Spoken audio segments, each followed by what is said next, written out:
The marble floors of the Valentino estate gleamed like frozen tears under the afternoon sun, and I was on my knees scrubbing them for the third time that week.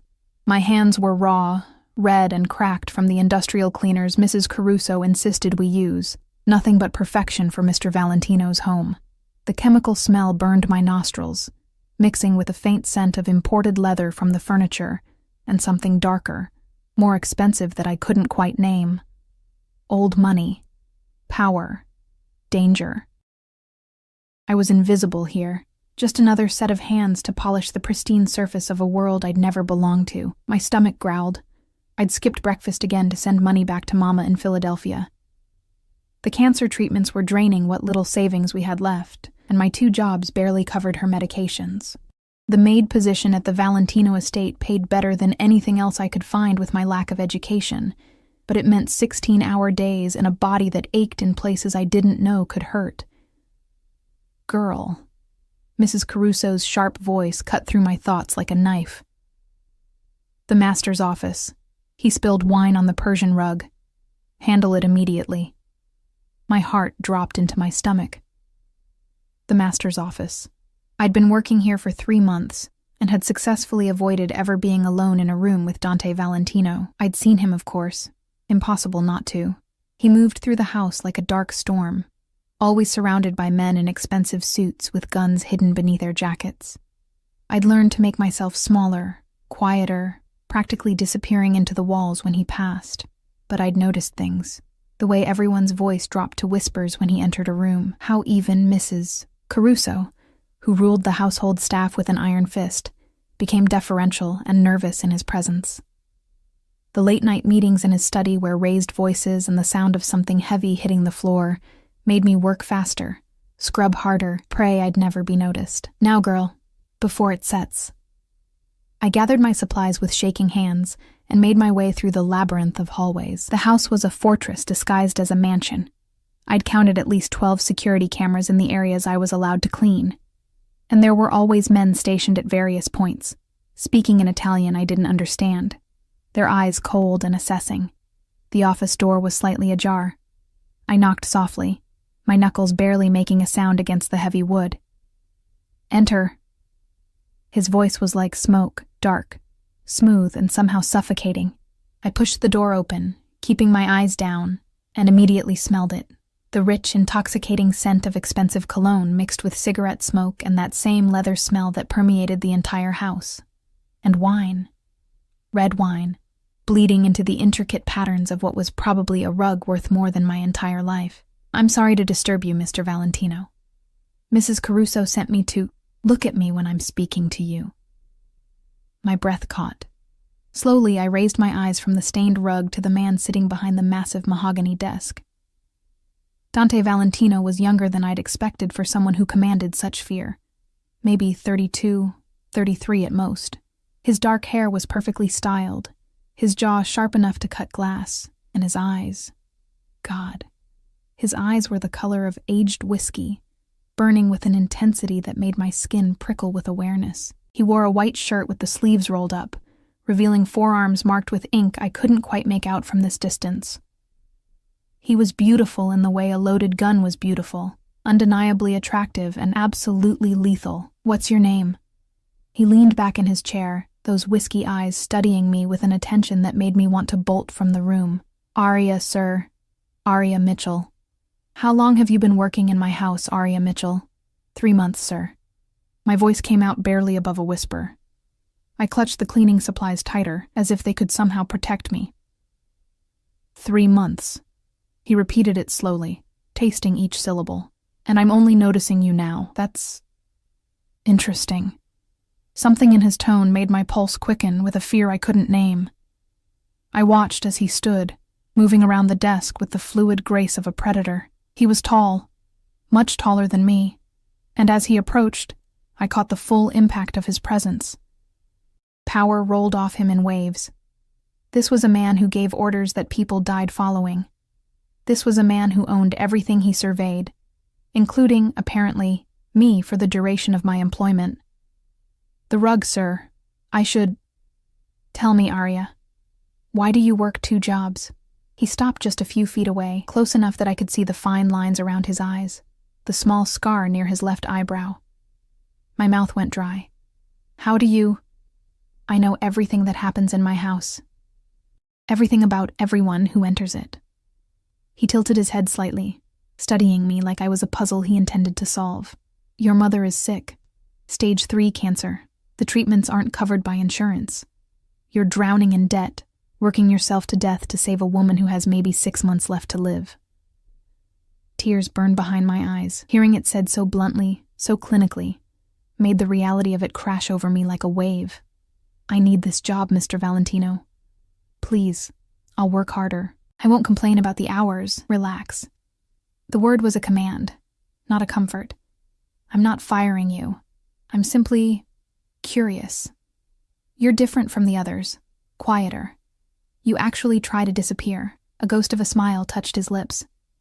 I find that refreshing. I didn't know what to say to that, so I said nothing. Instead, I knelt down and began working on the wine stain, focusing every ounce of my attention on the task. My hands trembled as I applied the solution, scrubbing in careful circles the way I'd been taught. I felt him watching me, felt the weight of his gaze like a physical touch on the back of my neck, sliding down my spine.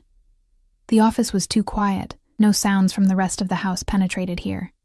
We were alone, truly alone, and that realization made my breath come shorter. You have delicate hands. His voice came from directly behind me now, and I nearly jumped. Too delicate for this kind of work.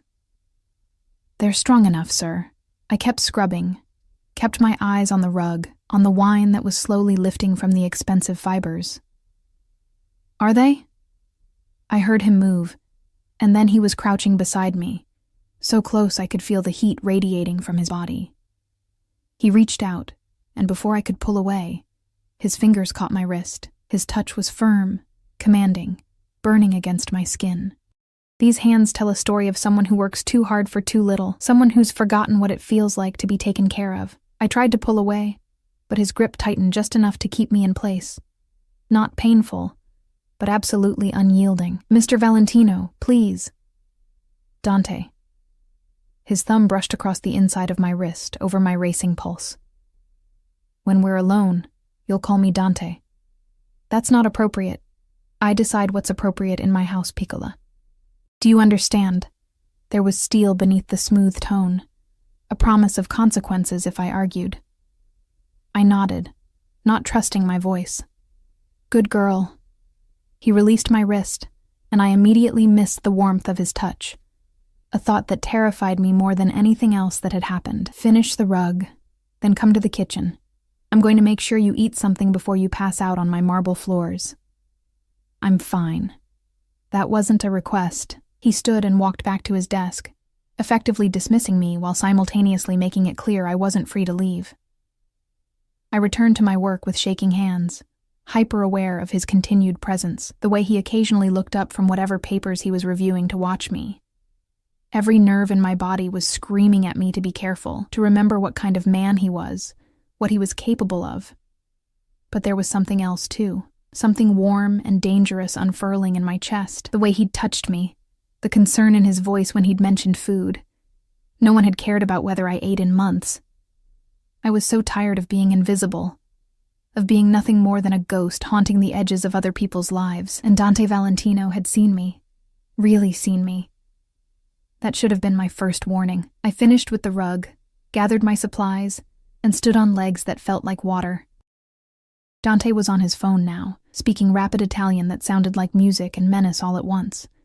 He gestured toward the door without looking at me, and I fled, my heart pounding so hard I thought it might burst from my chest. Mrs. Caruso was waiting in the hallway, her sharp eyes assessing. What took so long? The stain was stubborn. Mr. Valentino requested you take your lunch break now, in the kitchen. Her lips pressed into a thin line of disapproval. Don't dawdle. And don't get any ideas above your station, girl. Men like him don't notice girls like you for innocent reasons. Her words followed me down the hallway like a curse. I knew she was right. I'd heard the stories about powerful men and the women who worked for them. Stories that never ended well for the women. But I needed this job. needed the money. So I'd go to the kitchen, I'd eat whatever food he'd arranged for me, and then I'd go back to being invisible. That was the plan. The kitchen was empty except for Antonio, Dante's personal driver and bodyguard, who nodded at me from his position by the window. On the marble island sat a covered plate, still warm, and a glass of fresh orange juice. I approached it carefully, as if it might bite me. Chicken marsala, roasted vegetables, fresh bread. The smell alone made my stomach cramp with hunger. I ate mechanically, too aware of Antonio's watchful presence, too confused by this sudden attention. Why would Dante Valentino care if his maid ate? Why would he notice me at all when he could have anyone, any woman he wanted? I was nearly finished when I heard footsteps. Dante entered the kitchen, his phone still pressed to his ear, and my entire body went rigid. He ended the call, slipped the phone into his pocket, and leaned against the counter across from me. Better? I nodded, unable to form words. Good. You're going to start eating regular meals. I won't have my employees fainting from malnutrition. He crossed his arms, the movement pulling his shirt taut across his chest. From now on, you'll take your lunch here. Antonio will make sure you're fed properly. Mr. Valentino, Dante, that's really not necessary. I know what's necessary in my own house. His tone brooked no argument. You're too thin, too pale. You're going to make yourself sick, and then you'll be no use to anyone, least of all your mother. The mention of Mama made my throat tight. I can take care of myself, can you? He pushed off the counter and crossed to me in 3 long strides. Before I could react, his hand was beneath my chin, tilting my face up to his. His touch was surprisingly gentle. But there was possession in it too, ownership. When was the last time someone took care of you, Piccola? When was the last time you let yourself be vulnerable enough to need someone? I don't need... Everyone needs someone. His thumb brushed across my lower lip, and electricity shot through my entire body. The question is whether you're brave enough to accept help when it's offered. I should have pulled away, should have remembered my place, remembered the danger, but I was so tired, so alone, and the way he was looking at me, like I mattered, like I was something precious rather than disposable, it was intoxicating. Why are you being kind to me? The words escaped before I could stop them. Something flickered in his eyes, something dark and possessive that should have terrified me. Because you're mine to protect now. You just don't know it yet. Before I could process that statement, before I could ask what he meant, his phone rang. He answered it in Italian, his expression hardening, and just like that, the moment was broken. He stepped back, already focused on whatever crisis required his attention, and I was dismissed with a gesture. I practically ran from the kitchen, my mind reeling, mine to protect. What did that mean? Men like Dante Valentino didn't protect people. They used them, discarded them, destroyed them when they were no longer useful. But even as I tried to convince myself of that truth, I couldn't forget the warmth of his hand on my face, the intensity in his eyes when he'd looked at me. I spent the rest of the day in a haze, jumping at shadows, expecting him to appear around every corner, but I didn't see him again. Didn't see him that evening when I finally dragged myself home to my tiny apartment, or the next morning when I returned for my shift. It wasn't until 3 days later, when I was cleaning one of the guest bathrooms, that Mrs. Caruso found me. Mr. Valentino wants to see you in his office. Immediately. My stomach dropped. Did I do something wrong? She just shook her head, her expression unreadable. Go. Don't keep him waiting. I made my way back through those endless hallways, my heart pounding with each step. The door to his office was closed this time. I knocked, heard his voice tell me to enter, and stepped into what felt like a lion's den.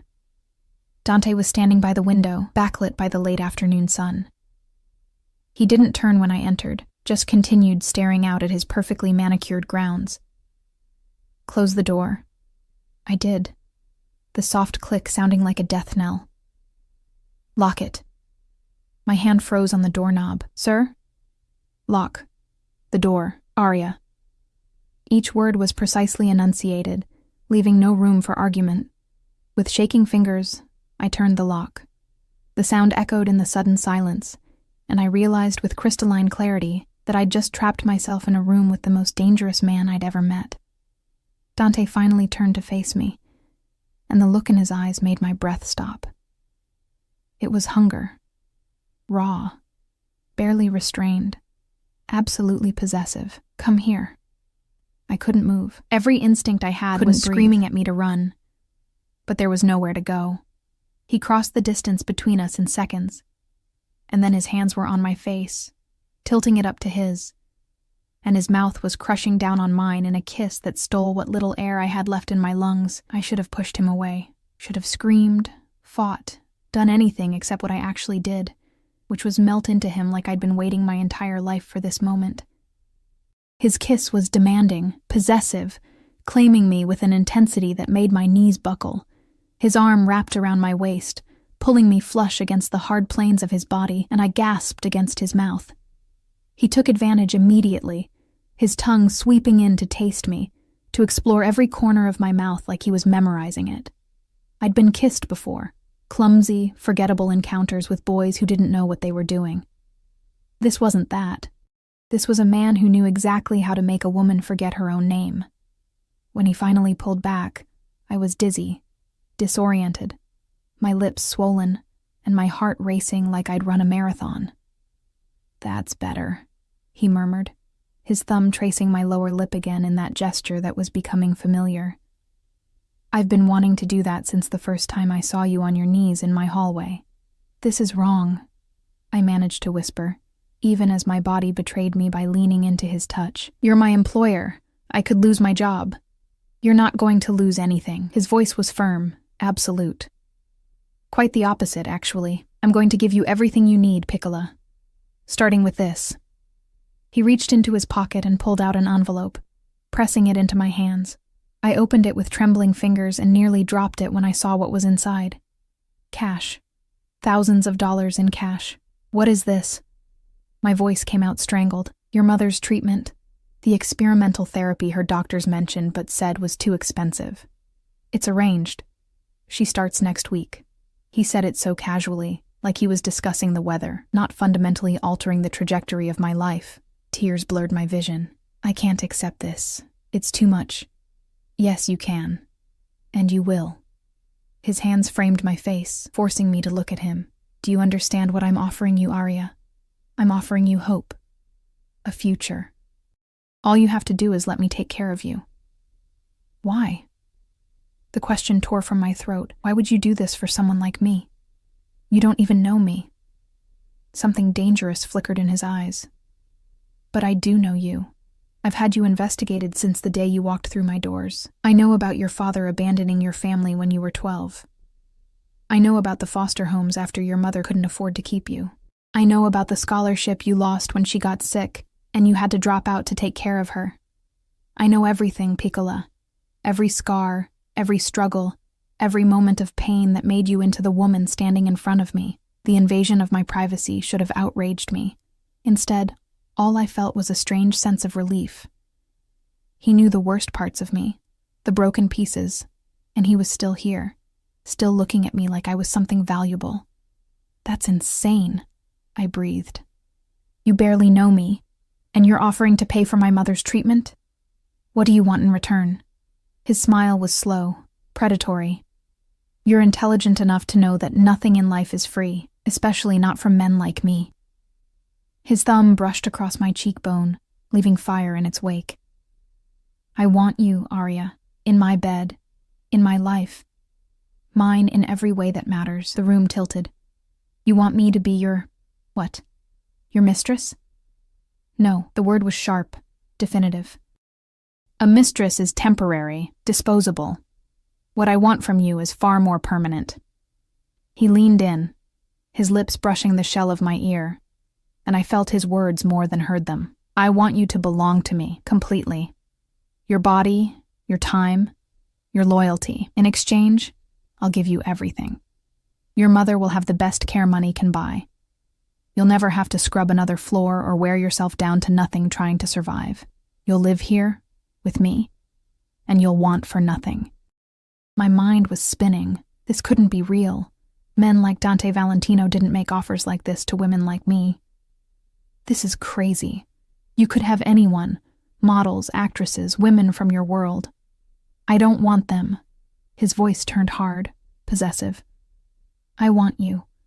I've wanted you since I saw you making yourself small in my hallways, trying so desperately to be invisible. Do you know how rare that is? Everyone wants something from me. Everyone sees the power, the money, the fear I command. But you? He pulled back to look at me, his whiskey eyes burning. You just wanted to survive. You didn't scheme or manipulate or throw yourself at me. You were real. And I'm going to keep you. I need time to think. No. His hand slid to the back of my neck, holding me in place. Your mother starts treatment next week. That gives you until Sunday to decide. Either you accept my offer and move into the East Wing by Monday morning, or you walk away and I never bother you again. But understand this, Arya. If you walk away from everything. The treatment, the money, this. He kissed me again, slower this time, but no less devastating. All of it disappears. It was an ultimatum dressed up as a choice. Accept his terms, or watch my mother die knowing I could have saved her. That's not fair, I whispered against his lips. Life rarely is, Piccola, but I'm offering you a way out, a way to save her and yourself. All you have to do is trust me, trust him. Trust a mafia boss who dealt in violence and crime, who was offering me a golden cage in exchange for my freedom. It was insane, reckless, dangerous. But when I thought about Mama, about her wasting away in that hospital bed, about the way she smiled even though I knew she was in agony, when I thought about having the power to save her, what choice did I really have? I need guarantees, I heard myself say. I need to know she'll be taken care of no matter what happens between us. Pride flashed in his eyes. Smart girl. Yes, I'll have my lawyers draw up a contract. Your mother's treatment will continue regardless of our arrangement. You have my word. The word of a criminal? The words escaped before I could stop them, and I immediately regretted them when I saw his expression darken. But instead of anger, he laughed. A low, dangerous sound that made my stomach clench. Yes, exactly that. And in my world, Arya, my word is more binding than any legal document. When I make a promise, people know I keep it. When I make a threat, they know I follow through. Remember that. He released me and moved back to his desk, pulling out his phone. Antonio will take you home. Pack whatever you want to keep. Monday morning you move in. We'll go shopping for anything else you need. Wait, Monday, but I haven't even decided. Yes, you have. He looked up at me, and there was absolute certainty in his gaze. You decided the moment you asked for guarantees instead of telling me to go to hell. You're mine now, Piccola. You just need the weekend to accept it. I stood there, frozen, as he made a call in rapid Italian. Within minutes, Antonio appeared at the door, his expression carefully neutral as Dante instructed him to drive me home. I was ushered out in a daze, my mind unable to fully process what had just happened. The ride to my apartment was silent. Antonio didn't speak, didn't ask questions, just drove with the calm efficiency of someone who'd seen stranger things. When we pulled up outside my building, a rundown complex in a neighborhood Dante's car probably cost more than, I finally found my voice. Does he do this often? Make offers like this to his employees? Antonio's eyes met mine in the rearview mirror. Mr. Valentino doesn't explain his actions to me, miss, but in the 10 years I've worked for him, I've never seen him look at anyone the way he looks at you. Whatever this is, it's different. Different. The word echoed in my mind as I climbed the stairs to my third-floor apartment. Different good or different bad? Different dangerous or different devastating? I spent the weekend in a fog of indecision and denial. I visited Mama at the hospital, watched her struggle to breathe, listened to her apologize for being a burden. When I told her about the new treatment, about the anonymous donor who was covering the costs, she cried with relief. She didn't ask questions, didn't wonder who would be so generous. She just held my hand and told me she loved me, that she'd make this second chance count. Guilt ate at me. She didn't know the price of her miracle. Didn't know I was essentially selling myself to save her. But was it really selling myself if part of me wanted this? If part of me had been thinking about Dante's kiss, his touch, the way he'd looked at me like I was something precious? For the past 72 hours, Sunday evening, I packed my meager belongings into 2 suitcases. Most of my clothes were worn, faded, not fit for the life Dante was offering. I kept photos, a few books, my mother's jewelry, things that mattered, things that remembered who I was before all this. I didn't sleep that night. Monday morning arrived with brutal inevitability. At exactly 8 a.m., there was a knock at my door. Antonio stood in the hallway, his expression carefully blank. "Mr. Valentino sent me to collect you, miss. Are you ready?" Was I? Could anyone ever be ready to step into a life like this? I nodded, grabbed my suitcases, and followed him down to the waiting car. The drive back to the estate felt both too long and far too short. My hands wouldn't stop shaking. My mind kept running through every possible scenario, each one more terrifying than the last. The car pulled through the gates, past the security checkpoint, and up the long driveway. The house looked different now, not just a workplace, but a prison. A beautiful, gilded prison, where I'd just agreed to serve my sentence. Mrs. Caruso was waiting at the entrance, her expression sour.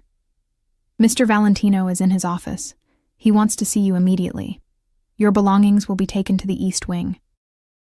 I made my way through those familiar hallways, my heart pounding so hard I thought everyone could hear it. The office door was open this time. Dante stood by the window again, his back to me, but I could feel his awareness of my presence. "Close the door." I did, my hand trembling on the handle. "Come here, Arya." I crossed the room on legs that felt like they belonged to someone else. When I was close enough, he turned, and the look on his face stole my breath. Hunger, possession, satisfaction. "You came. Did you think I wouldn't? I knew you would." He reached out, his fingers trailing down my cheek to my throat, feeling my racing pulse. "Because you're smart enough to recognize opportunity when it presents itself. And because, whether you want to admit it or not, you want this too. I'm here for my mother. You're here for multiple reasons, Piccola. Your mother is one of them. This..." He pulled me flush against him, his other hand sliding possessively around my waist. "Is another." He kissed me again, slower this time, deeper, taking his time to explore and claim. When he finally pulled back, we were both breathing hard. "The East Wing has been prepared for you. Your own suite, bedroom, bathroom, sitting room, everything you could need. But understand something, Arya." His hand tightened on my waist. "Those rooms are yours for privacy, for comfort. But your nights? Those belong to me." Heat flooded my face. "I need time to adjust. You'll have it. I'm not a monster, despite what you might think." His thumb brushed across my lower lip. "I can be patient when properly motivated. But make no mistake, you're mine now. Every man who sees you will know it. Every woman who looks at you will understand that you're under my protection. And anyone who tries to touch what's mine will learn very quickly why people fear the Valentino name." The possessiveness in his voice should have terrified me. Instead, it sent a shiver down my spine that had nothing to do with fear. "I should see my room," I managed to say. "Antonio will show you. Get settled. Rest. Tonight we're having dinner together. Just us. I want to know everything about you that my investigators couldn't find." He released me, stepping back, and I immediately missed his warmth. "And Arya? Welcome home." Home. The word echoed mockingly as Antonio led me through more hallways to the East Wing. The suite he showed me was larger than my entire apartment had been. The bedroom alone could fit 3 of my old rooms. Everything was pristine, elegant, expensive. A cage lined with silk and gold. My suitcases looked pathetic sitting in the middle of all that luxury. "Mr. Valentino arranged for a stylist to come tomorrow," Antonio said from the doorway. "She'll help you with a new wardrobe. If you need anything before then, just pick up the phone. Extension 1 reaches the kitchen. Extension 2 reaches security. Extension 3 reaches Mr. Valentino directly." He left me alone in my beautiful prison, and I sank onto the edge of the enormous bed, wondering what I'd just agreed to. The hours until dinner passed in a strange blur of anxiety and surreal acceptance. I explored my new suite like a prisoner examining her cell. The bathroom with its marble countertops and rain shower that could fit 4 people. The walk-in closet that was currently empty except for my pathetic collection of worn clothes. The sitting room with floor-to-ceiling windows overlooking manicured gardens that probably cost more to maintain than most people's mortgages. At 6 o'clock, there was a soft knock. A young woman I didn't recognize stood in the hallway holding a garment bag and a makeup case. "Miss Mitchell, I'm Sophia. Mr. Valentino asked me to help you prepare for dinner." Of course he did, because apparently I couldn't even dress myself anymore without his intervention.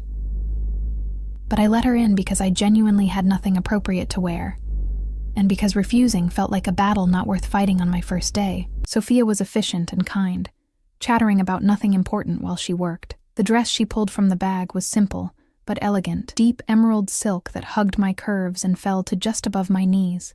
She did my makeup with a light hand, curled my hair into soft waves, and stood back with a satisfied smile. "Beautiful. Mr. Valentino will be very pleased." I stared at my reflection and barely recognized myself. I looked like someone who belonged in this world. Like someone who could stand beside a man like Dante without looking ridiculous. The illusion was almost convincing. Sophia led me through the house to a private dining room I'd never cleaned before. Soft lighting, an intimate table set for two, and Dante standing by the window in a black suit that probably cost more than a year of my old salary. He turned when I entered, and the raw appreciation in his eyes made my breath catch. "Bellissima," he murmured, crossing to me and taking my hand. He brought it to his lips, his eyes never leaving mine. "The dress is perfect on you. It's beautiful. Thank you." The words felt strange in my mouth, thanking him for dressing me like a doll. He pulled out my chair, waited until I was seated, then took his own seat across from me. Within moments, staff appeared with wine, and the first course, some kind of soup that smelled incredible, and probably had a name I couldn't pronounce. "Tell me about your mother," Dante said, swirling his wineglass. "What was she like before she got sick?" The question surprised me. I'd expected him to talk about his rules, his expectations, the parameters of our arrangement. Instead, he wanted to know about Mama. "Strong," I said softly, my fingers tracing the stem of my own wineglass. "She worked 3 jobs after my father left. Made sure I had everything I needed even when she had nothing for herself. She used to sing while she cooked, old Italian songs her grandmother taught her. The apartment always smelled like garlic and tomatoes and love." Something flickered in Dante's expression. "Italian?" Her maiden name was Rossi. Her grandparents came over from Sicily in the 20s. I took a small sip of wine, the rich taste exploding on my tongue. "She used to tell me stories about the old country, about family and loyalty and the importance of honor. Rossi." He said the name thoughtfully. "From Sicily.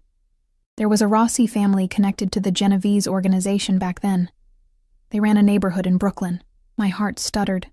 "I don't know anything about that. Perhaps your mother didn't either, or perhaps she did and chose to protect you from that knowledge." He set down his wineglass, his gaze intense. "The life I lead, Arya. It's not something I chose lightly. It's legacy, blood. My grandfather built this empire. My father expanded it. And now it's mine to protect and grow. Some are born into darkness. We don't get to choose. Is that supposed to make me feel better about what you do? No." His honesty surprised me. "I'm not asking you to approve of my business. I'm telling you the reality of what you've stepped into. There are rules in my world, codes that must be followed. Loyalty above everything, family above all else. You're part of that now, whether you're ready or not." The soup was cleared, replaced by what Sophia whispered was osso buco, braised veal that melted on my tongue. I'd never tasted anything so perfect in my life.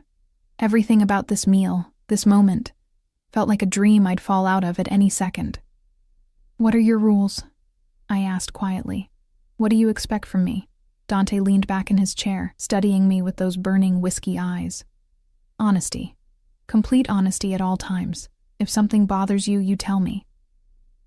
If someone threatens you, you tell me immediately. You don't hide things from me, Arya. I can't protect what I don't know about. Protect me from what?" His jaw tightened. "From everything. There are people who would use you to get to me. Rival families, enemies I've made in business. Anyone who thinks hurting you would hurt me. And they'd be right." He reached across the table, his fingers capturing mine. "You're my weakness now, Piccola. The moment I claimed you, the moment I brought you into my life, you became a target. That's why you'll have security wherever you go. That's why I need to know where you are at all times. Fear crawled up my spine. I didn't think about that, about being in danger. You don't have to think about it. That's my job. His thumb stroked across my knuckles, the gesture somehow both comforting and possessive. Your job is to let me take care of you, to trust that I'll keep you safe, to accept that your life has changed, and fighting against it will only make you miserable. And if I can't accept it, if I decide this was a mistake, something dangerous flashed in his eyes. Then we have a problem, because I meant what I said, Arya. You're mine now. I don't give back what belongs to me. The words should have enraged me, should have sent me running from the room. But there was something in his tone, in the fierce protectiveness underlying the possessiveness, that made me stay in my seat. I'm not property, I said quietly. No, you're not. He brought my hand to his lips again, pressing a kiss to my palm that sent shivers through my entire body. You're far more valuable than property. You're mine in the way that matters, the way that makes me want to destroy anyone who looks at you wrong, the way that makes me rearrange my entire world to keep you safe and happy. I don't own you, Piccola. I claim you. There's a difference. Dinner continued with him asking me questions about my life, my dreams, the things I'd wanted before circumstances stole my choices.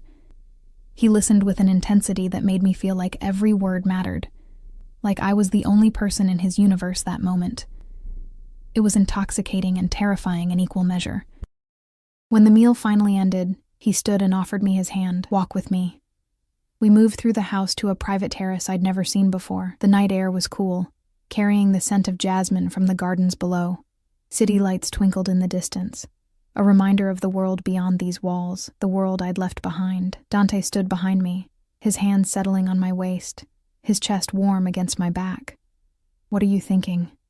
That my life was simple yesterday. Hard, but simple. Now everything is complicated. Life worth living usually is. His lips brushed against my temple. But you're not alone in navigating it anymore. You have me.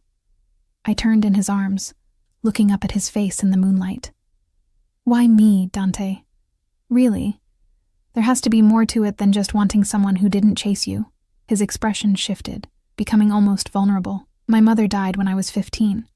Cancer, like yours. My father remarried within a year. A woman from another family, a strategic alliance. She was beautiful, ambitious, everything a Mafia wife should be. His jaw clenched. She was also cold, calculated. Every smile, every touch, every word was designed to manipulate and climb the social ladder. When my father died 5 years ago, she didn't even pretend to grieve. She just started plotting how to maintain her position. Understanding dawned, and I reminded you of your real mother. No. He cupped my face in his hands. You reminded me that real people still exist, that not everything is about power and position. When I watched you work yourself to exhaustion for someone you love, when I saw you try to disappear rather than scheme for attention, I saw something authentic, something I wanted to possess before this world corrupted it. That's not romantic, Dante. That's controlling. Yes, he agreed simply. It is. I never claimed to be a good man, Arya. I'm possessive, controlling, and violent when necessary, but I'm honest about what I am, and what I am is someone who will burn the world down to keep you safe.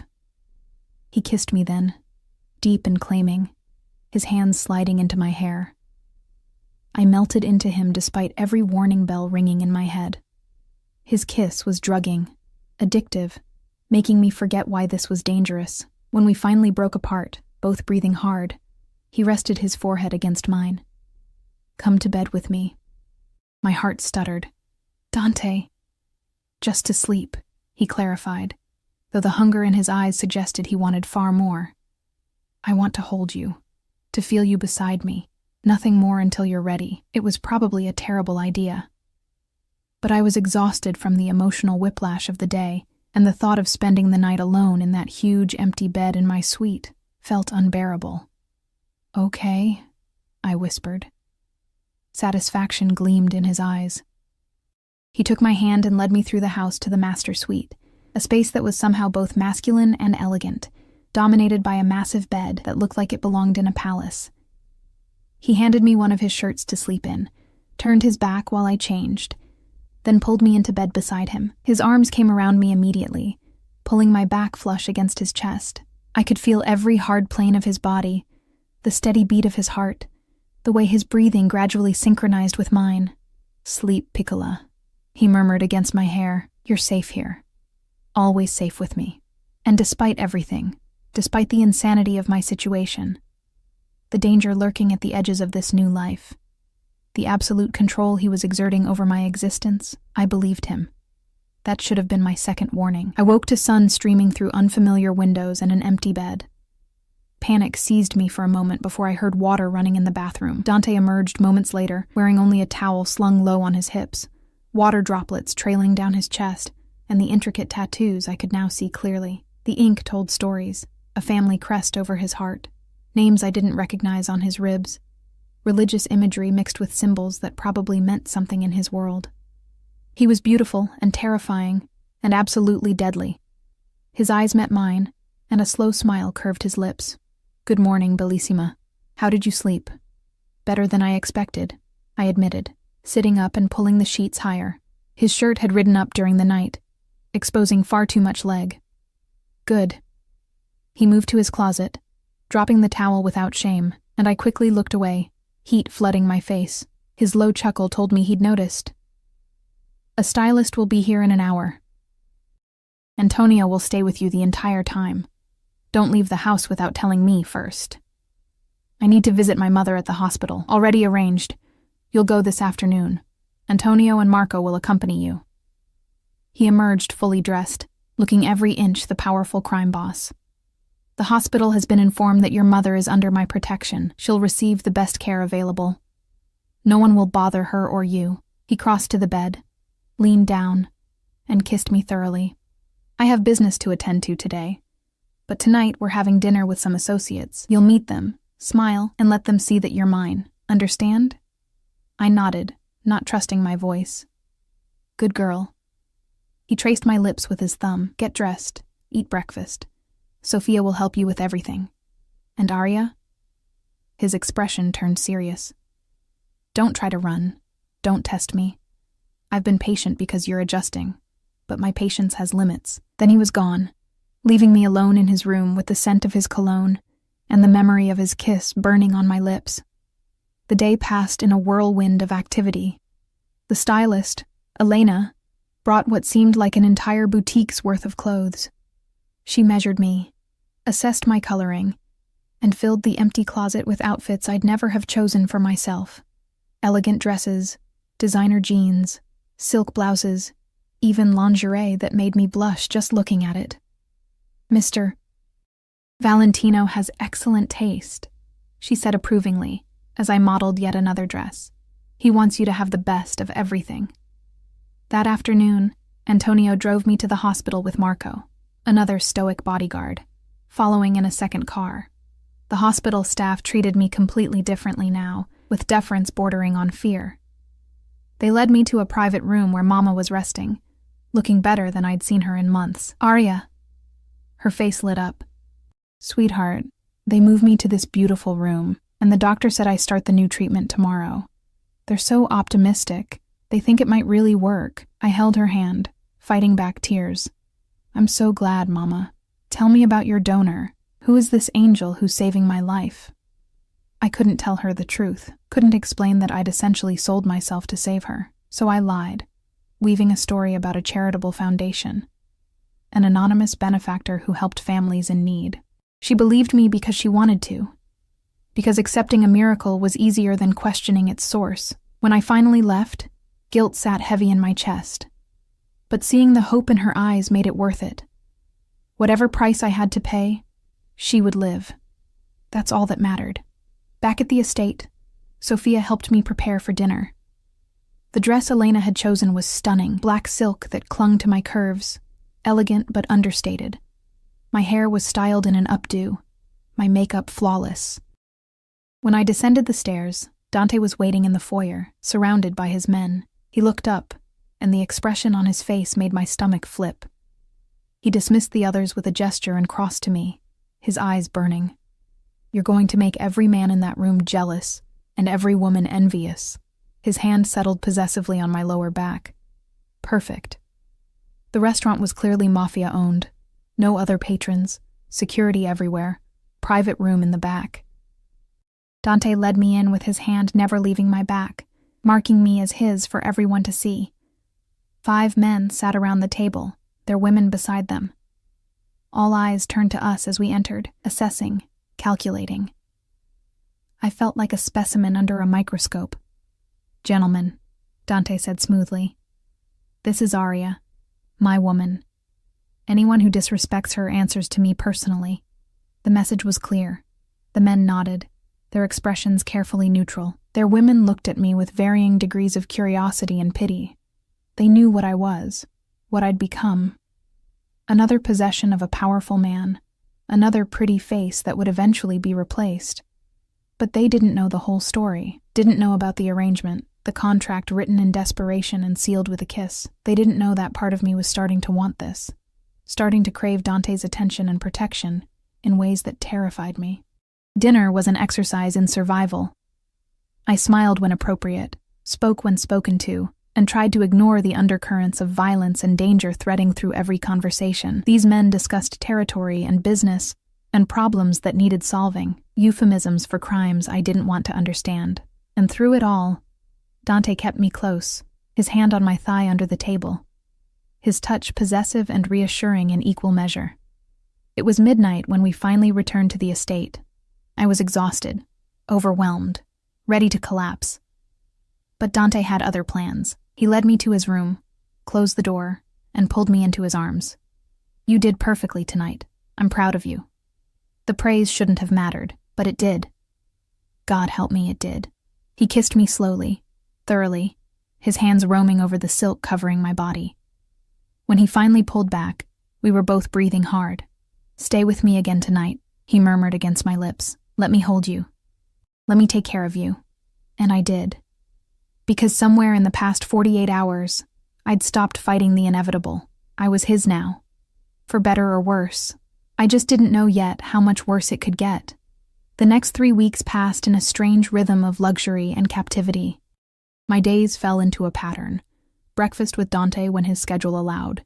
Visits to Mama at the hospital where her treatment was showing promising results. Afternoons exploring the estate grounds with Antonio shadowing my every move. Evenings preparing for whatever social obligation Dante had planned. And nights. Nights were spent in his bed, wrapped in his arms, his body curved protectively around mine. We hadn't crossed that final line yet. He was keeping his word about giving me time, but the tension was building. Every kiss grew deeper, every touch more possessive. He was patient, but I could feel his control fraying at the edges. I was learning his world through observation and careful questions. The associates who visited weren't just businessmen. They were soldiers, captains, underbosses in a structure built on violence and loyalty. The phones that rang at all hours weren't telemarketing calls. They were emergencies requiring his immediate attention. The basement level I wasn't allowed to visit wasn't a wine cellar. It was something darker that I didn't want to understand. But I was also learning him, the way he took his coffee, black, no sugar, how he ran his hand through his hair when he was frustrated, the slight softening around his eyes when he looked at me, the nightmares that sometimes woke him at 3 a.m, leaving him tense and unreachable until I touched him, reminding him where he was. He was a monster in many ways. But he was also a man, complicated and damaged, and trying to protect something he valued in the only way he knew how, through control and possession. On a Thursday evening, exactly 23 days after I'd moved in, everything changed. I was in the library, a room I'd discovered during my explorations and had claimed as my sanctuary, floor-to-ceiling books, a fireplace, comfortable chairs by the window. I'd been reading when Dante found me, his expression strange. "Come with me. There's something I need to show you." He led me through the house to his office, then to a door I'd never noticed before, hidden behind a false bookshelf. It opened to reveal stairs descending into darkness. "Dante, what?" "Trust me." He took my hand, his grip firm, and led me down. The basement was exactly what I'd feared, a space dedicated to business I didn't want to know about. But he walked me past the closed doors, past the room where I could hear muffled voices, to a smaller space at the end of the hallway. Inside was a man tied to a chair, bloodied and broken. I gasped, instinctively moving back. But Dante held me firm. Look at him, Arya. Really look. I forced myself to focus past the blood and bruises. Recognition hit me like a physical blow. That's Jake, from the hospital. He worked in billing. Yes. Dante's voice was cold, controlled. He's also the man who's been stealing from the charity fund that pays for your mother's treatment. The man who was planning to falsify records and claim she'd exceeded her coverage limit. The man who would have killed her by denying her medication. Horror washed over me. What?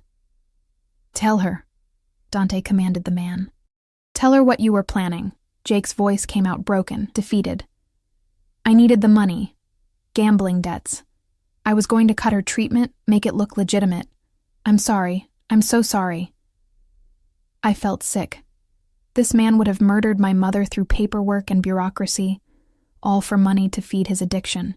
Dante's hand tightened on mine. This is my world, Arya. This is what I do. I protect what's mine, and I eliminate threats before they can cause harm. You need to understand that. You need to see it. What are you going to do to him? My voice came out barely above a whisper. What do you want me to do to him? Dante turned me to face him, his eyes searching mine. He nearly killed your mother. He betrayed the trust of everyone in that hospital. What would justice look like for a man like this?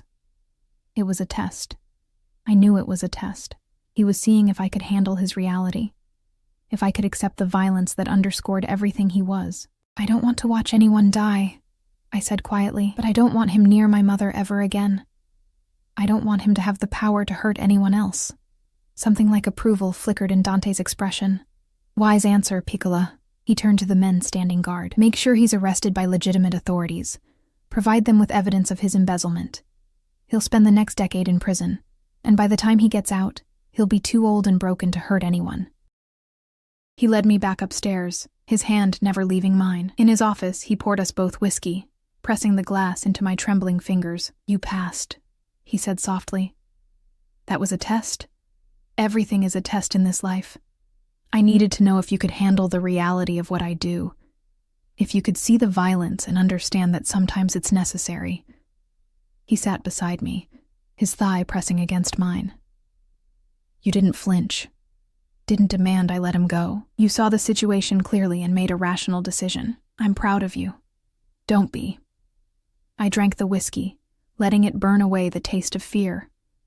I'm not proud of myself. I should have demanded you let him go, should have been horrified, but all I could think about was Mama, and how close she came to dying because of that man's greed. That's survival instinct. That's understanding that the world isn't black and white, that sometimes monsters wear respectable faces, and sometimes the devil protects the people you love. He took the empty glass from my hand and set it aside. You're adapting to this life better than I expected. Is that what this is? Adaptation? I laughed bitterly. I'm changing into someone I don't recognize. Someone who can stand in a basement with a tortured man and calmly discuss his fate. You're becoming someone stronger, someone who can survive in my world. His hand cupped my face, forcing me to meet his eyes. And you're mine, which means you're protected, cherished. No one will ever hurt you the way that man tried to hurt your mother. He kissed me then, and for the first time, I kissed him back with matching hunger. All the tension of the past weeks, all the fear and desire and confusion, it all poured out in that kiss. His hands tangled in my hair, pulling me closer, and I went willingly, climbing into his lap, pressing against him. Arya, he groaned against my mouth. If you don't stop now, I won't be able to. Then don't stop. The words left my mouth before I could think better of them. I don't want you to stop. His eyes blazed. Are you sure? Because once we cross this line, there's no going back. You'll be mine in every way. I'm already yours, I whispered, and realized it was true. Somewhere between the threats and the protection, between the fear and the desire, I'd fallen into this, into him. I stopped fighting it a week ago, maybe longer. I don't know when it happened, but it did. He stood with me in his arms, carrying me through the house to his bedroom. He set me down gently, his hands shaking slightly as he reached for the zipper of my dress. I'll be gentle, he promised. "I'll take care of you." And he was. He undressed me slowly, reverently, like I was something precious. His kisses were soft, exploratory, mapping every inch of skin he revealed. When he finally laid me back on his bed, I felt treasured rather than possessed. Making love to Dante was nothing like I'd imagined. It was intense, overwhelming, a claiming that went deeper than physical. He watched my face the entire time, gauging my reactions, adjusting his movements to my responses. When I fell apart in his arms, his name on my lips, he followed moments later, burying his face in my neck and holding me like he'd never let go. Afterwards, wrapped in his arms with my head on his chest, I felt the magnitude of what had just happened settle over me like a weight. "No regrets," he murmured, as if reading my mind. "This was inevitable from the moment you walked into my life. So sure of yourself. About this?" "Yes." His hand stroked through my hair. "You're mine now, Arya." "Completely mine. And I'm never letting you go." The possessiveness should have bothered me. But lying there in the aftermath, feeling safe and cherished and wanted, I couldn't bring myself to care. I fell asleep in his arms, more content than I'd been in years. I woke to an empty bed and the sound of angry voices downstairs. Pulling on one of Dante's shirts, I crept to the door and listened. Italian, rapid, furious Italian, punctuated by what sounded like furniture hitting walls. Something was wrong. Very wrong. I found Sophia in the hallway, her face pale. "Miss Arya, you should stay in your room." "What's happening?"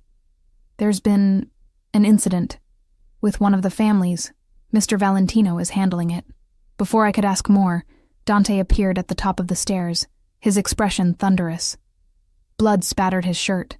Not his blood, I realized with sick certainty. His eyes found mine, and something in his expression made my stomach drop. "Arya, my office. Now." I followed him on shaking legs. Inside, he closed the door and turned to face me, his control visibly fraying. "There's been a complication. The Baldini family has declared vendetta against me. Some business disagreement that escalated." He ran a hand through his hair. "They've made threats against anyone close to me. Which means you're in danger." "What kind of danger?"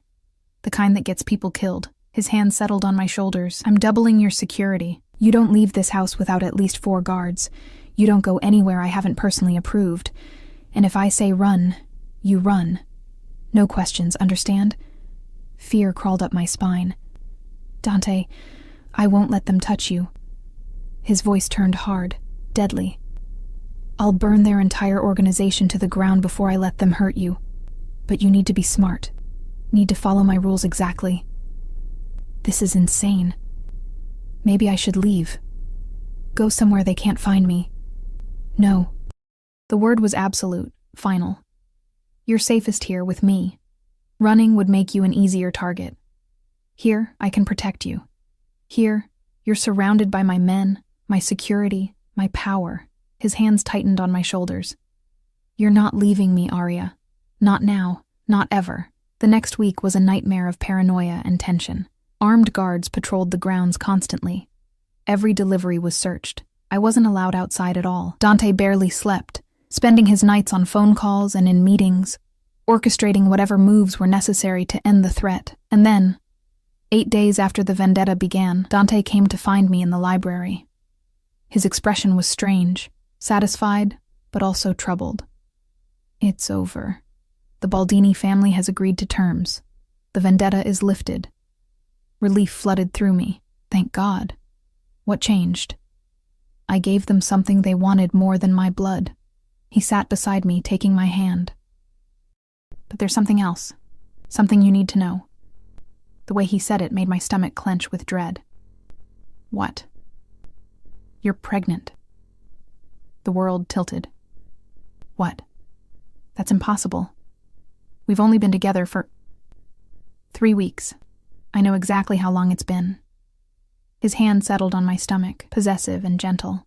"I had the doctor run tests when you complained about feeling nauseous yesterday. The results came back an hour ago. I couldn't breathe. Couldn't think. Pregnant. I was pregnant with Dante Valentino's child.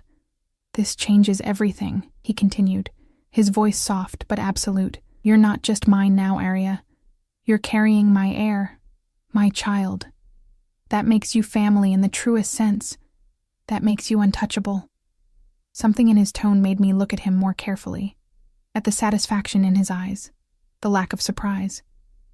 You knew, I whispered, horror dawning. You knew this would happen. You wanted this.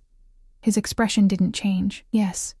The first night we were together, you didn't use protection. You never used protection. My voice rose with each word. You got me pregnant on purpose. Yes. No shame. No apology. Just calm confirmation. I told you from the beginning, Arya. You're mine. I claimed you. And I needed to make sure that claim was permanent. Unbreakable. A child binds you to me in ways that nothing else could. I stood, backing away from him, fury and betrayal warring in my chest. You manipulated me. You used me. You took away my choice. I gave you everything you needed. He stood too, his expression hardening. Your mother is alive and thriving. You're safe, protected, provided for. You have a home, security, a future, and now you're carrying my child. You'll be the mother of the next Valentino heir. Do you understand what that means? The power that gives you? The protection? I don't want power. I wanted a choice. Tears streamed down my face. You trapped me. You made sure I could never leave. Yes. He closed the distance between us, his hands framing my face, forcing me to look at him. Because I love you, Arya. I fell in love with you the moment I saw you trying to disappear in my hallways, and I knew I'd do whatever it took to keep you. Including this. That's not love. That's obsession. Possession. In my world, they're the same thing. His thumbs brushed away my tears. I'm not going to apologize for ensuring you'd never leave, for binding you to me permanently. You're mine, Piccola. Mine forever. And our child will cement that bond in ways that terrify you right now, but that you'll eventually understand. I hate you. The words were bitter on my tongue. No, you don't. You're angry, yes. Betrayed, absolutely. But you don't hate me. If you did, you wouldn't be crying. You'd be plotting. His lips brushed against my forehead. You'll forgive me eventually. When you hold our child in your arms, when you see how much I love both of you, when you understand that everything I've done has been to protect this family, you'll forgive me. I wanted to keep fighting, wanted to scream and rage, and make him understand the magnitude of what he'd done. But what was the point? He was right about one thing. I was trapped. Pregnant with his child, living in his house, surrounded by his men. There was no escape from this gilded cage he'd built around me. I need time, I managed to say. Time to process this. Time alone. Of course. He released me, stepping back. But understand something, Arya. Time won't change the reality. You're pregnant with my child. You're mine. Those are facts that no amount of anger will alter. He left me there in the library, and I collapsed into a chair, my hand instinctively moving to my stomach. There was a life growing inside me, a child. Dante's child. The child I hadn't chosen but that I already knew. With terrible certainty, I would love fiercely, because that's who I was. Someone who loved deeply, who protected fiercely, who sacrificed everything for family. Dante had known that about me, had seen it, and used it, and made it a weapon to bind me to him forever. And God help me, part of me understood why. The next 2 months were the hardest of my life. My body changed in ways I wasn't prepared for. The morning sickness that left me weak and shaking.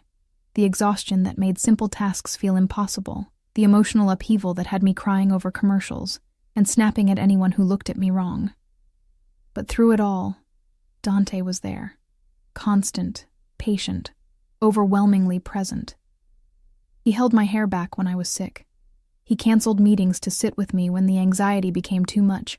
He had the estate chef prepare whatever strange food combinations I craved at 3 a.m. He read parenting books and attended every doctor's appointment, his hand never leaving mine during the ultrasounds.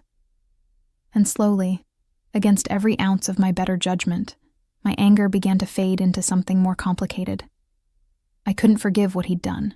The manipulation, the calculated way he'd gotten me pregnant to trap me permanently.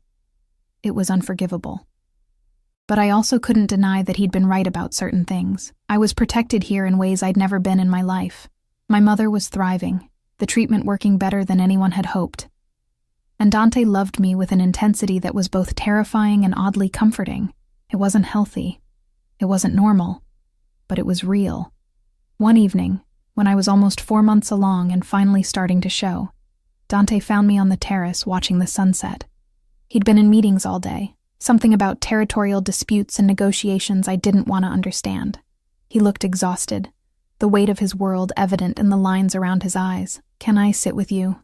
he asked quietly. I nodded, and he settled beside me, his hand immediately finding mine. We sat in silence for long minutes, just breathing together, watching the sky turn from gold to pink to deep purple. "I was 7 when my mother died," he said suddenly. "Brain cancer. It took her fast. 6 months from diagnosis to death. My father was destroyed by it. He loved her in a way that made him vulnerable, and that vulnerability nearly cost him everything. Other families saw his grief as weakness. They moved against him, tried to take what was his, while he was too broken to fight back." I squeezed his hand, not speaking, just listening. He survived, but it changed him, made him hard, cold. When he remarried, it was strategic. No love, no emotion, just power and alliance. He taught me that love was a liability, that caring about anyone made you weak. Dante's jaw clenched. I believed him for years, built walls around myself, refused to let anyone matter. And then you walked into my house trying so hard to be invisible, and you shattered every wall I'd spent 20 years building. "Dante, let me finish." His voice was rough with emotion. "I knew I was falling for you. I knew it was dangerous, but I couldn't stop myself. And when I realized you might leave once your mother was stable, once you didn't need my money anymore, the thought of losing you made me desperate, made me do something unforgivable." He turned to face me, his eyes intense. "I got you pregnant on purpose because I couldn't bear the thought of you leaving. I knew it was wrong. I knew it was manipulative, but I also knew that I couldn't survive in a world where you weren't mine. So I made sure you couldn't leave, and I'm not sorry for that, Arya. I'm sorry for hurting you. I'm sorry for taking away your choice. But I'm not sorry for ensuring you'd stay." Tears blurred my vision. "You should be sorry. You should regret it." "I know. A better man would." His hand moved to my stomach, settling over the small bump. "But I'm not a better man. I'm a selfish bastard who saw something beautiful and claimed it before anyone else could. And now we're here, with a child growing inside you, binding us together forever." I covered his hand with mine, feeling the flutter of movement beneath our palms. Our baby. The child we'd created, wanted or not. "I should hate you," I whispered. "But you don't." It wasn't a question. "No, I don't." The admission felt like defeat and liberation all at once. "I'm angry, I'm hurt, but I don't hate you. I think I might love you, which makes me as twisted as you are."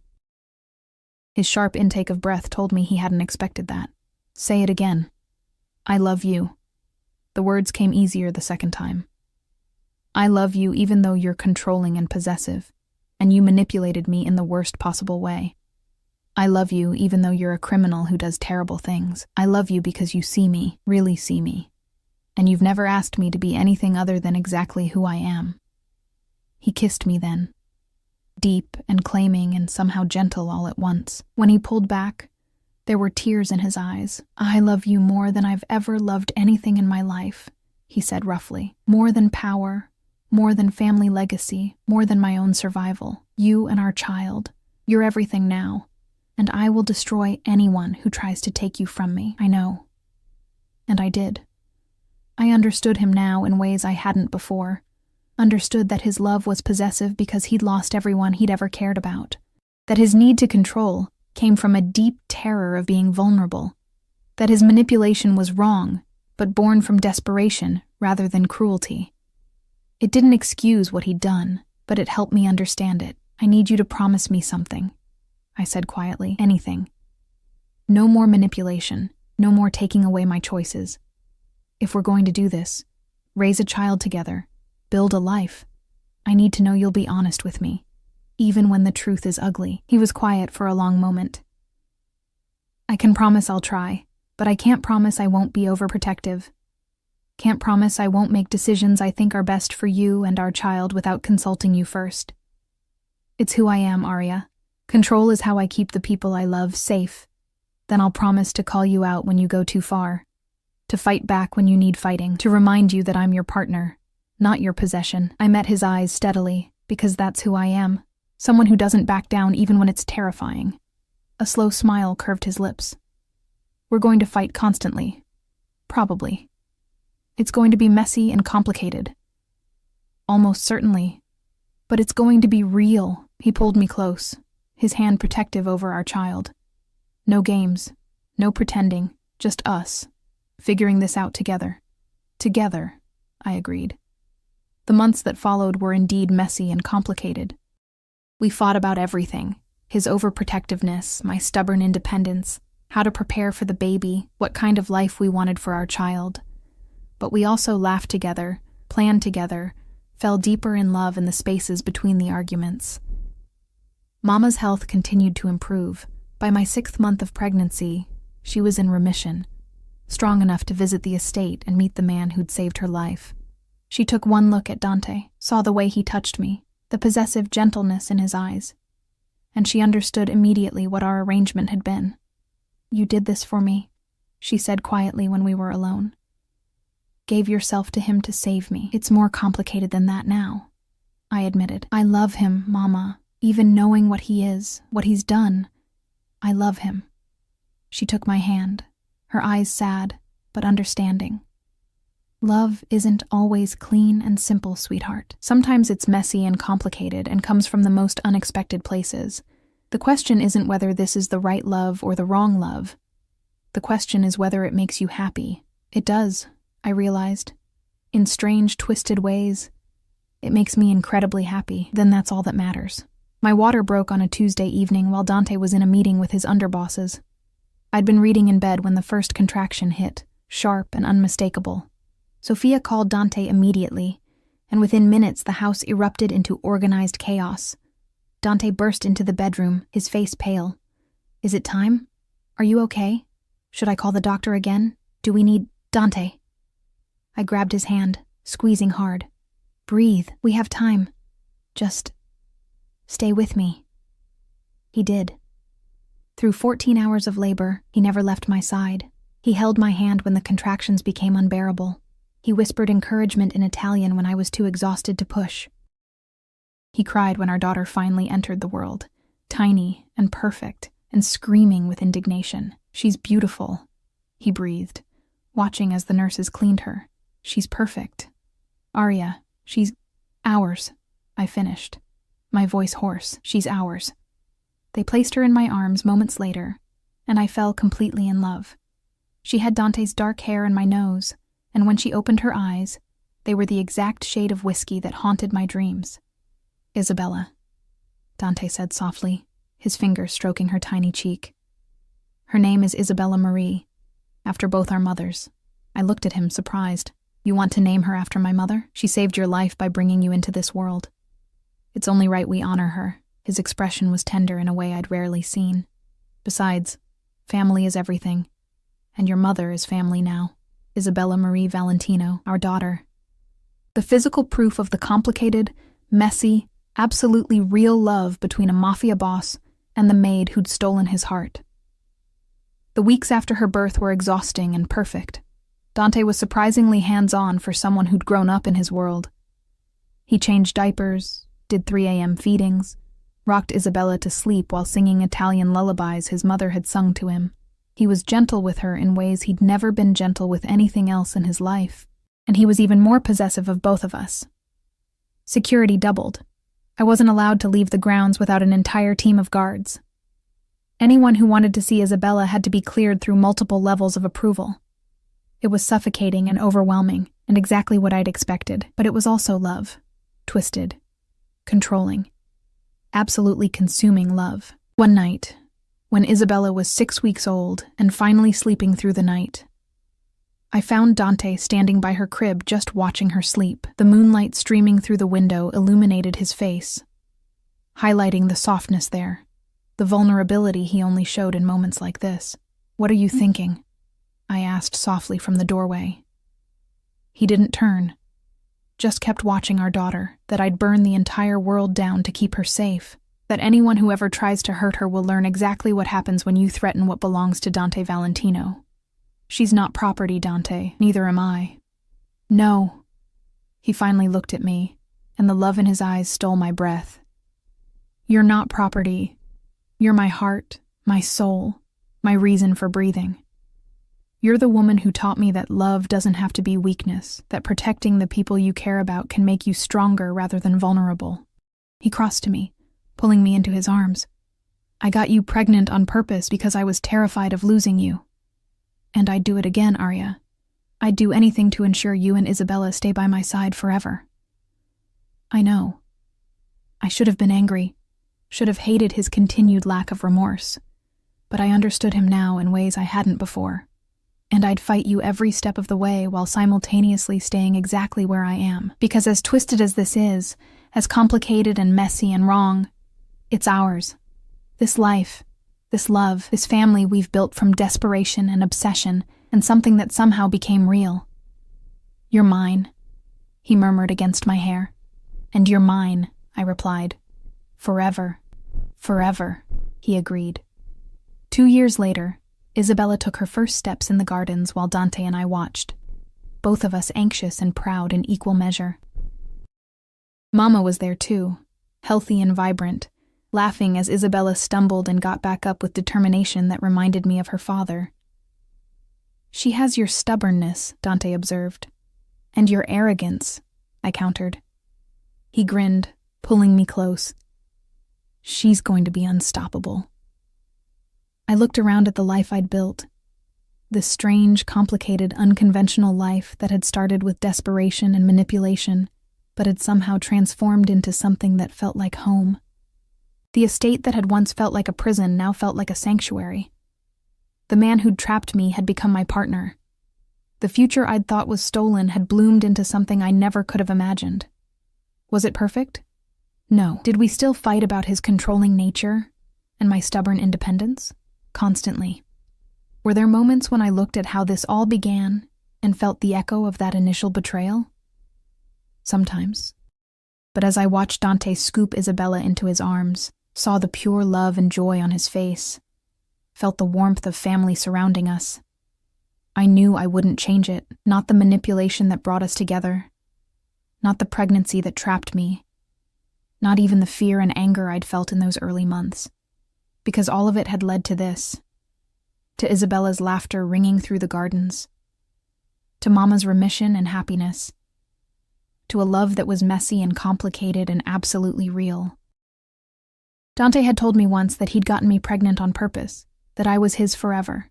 At the time, it had felt like a curse, a trap I'd never escape. Now, with his arm around my waist, and our daughter in his arms, and our whole messy, beautiful life stretching out before us, it felt like the most twisted kind of blessing.